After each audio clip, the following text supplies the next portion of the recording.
What's up, family? It's me, your boy, your urban sports guru. Once again, I'll let y'all know about the NFC South. Now, Instagram, thank you for the like, thank you for the follow. YouTube, thank you for the like. Make sure you hit the subscribe. Now, NFC South, the team I got winning the NFC South is the Atlanta Falcons. The Atlanta Falcons winning the NFC South. When I just look at this team, top to bottom, and they had a mulligan last year because of offensive coordinator.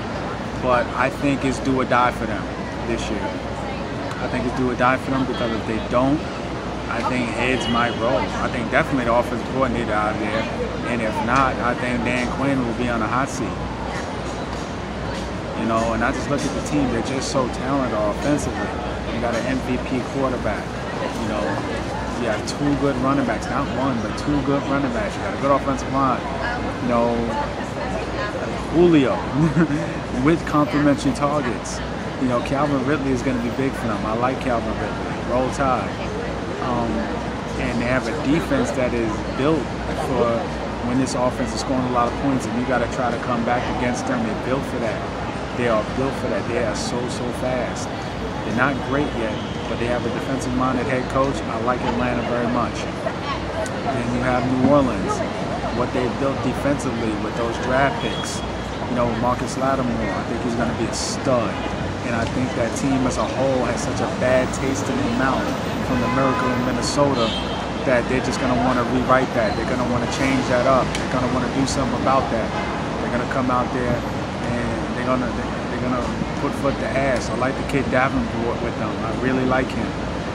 To be added to play with Cameron Jordan, that's going to be a mean tandem for the next couple of years. I like the way New Orleans can run the football. And I'm taking New Orleans over Carolina because they play 2 out of the 3 weeks. And I just think that matchup isn't good for Carolina. So that's what's going to make New Orleans make the playoffs and not Carolina. Now Carolina, I'm taking them third. I think Carolina is going to be the team that go 10-6 and not make it. Because the NFC in football is like the Western Conference in basketball, where a team could possibly win 50 games and not make the playoffs. That's what it is in NFC. You can go 10-6 and miss the playoffs this year. That's how stacked the NFC is. Carolina, I'm interested to see how that marriage works with North Turner. North Turner has a tradition, and those who don't know his history, you know what I'm saying, he was offensive coordinator on those Cowboys teams that won Super Bowls. You know what I'm saying? Normally teams have him as coordinator. He's a great coordinator, not all as a head coach, but a great coordinator. He's always had success. Teams always run the football well. The problem with that, when you look at Carolina, it's not a question of Carolina running the football. The question is who's going to be running the football. It should be Christian McCaffrey. It should be some of those running backs. Find a running back, another running back. I don't give a shit. It should not always be Cam Newton. Their offense is too much Cam Newton running, and when he gets hit too much, he slows down, and it affects him as a passer. And that's the issue. Can he figure out a way where other guys are running it more than Cam? That's what needs to happen. Christian McCaffrey is a problem. He is a problem with a capital P. And their defense is just great. Luke Kuechly is the best in the game. Kevon Short, the defensive tackle, is great. You know what I'm saying? Yes, they lost Charles Johnson. He's retiring. But they're still great defensively. It was ranked #1 last year. I just don't like the matchup against New Orleans because of the way New Orleans could run the football.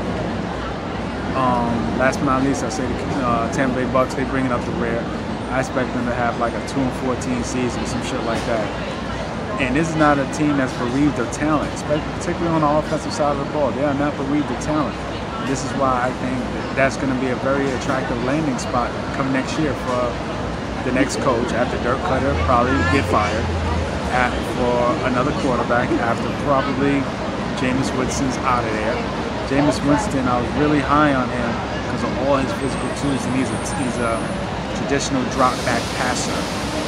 He's a passer first quarterback, and I'd love to see particularly black quarterbacks be that because I think they try to pin you into a mold to be a running quarterback.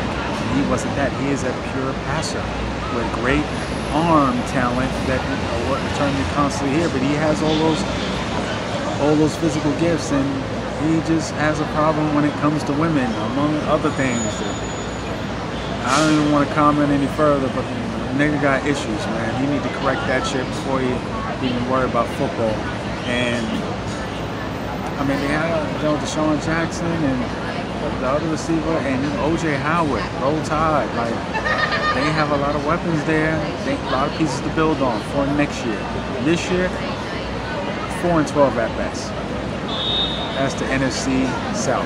That's my take. It's your boy, Urban Sports Guru, out here at 34th Street, Manhattan. Salute.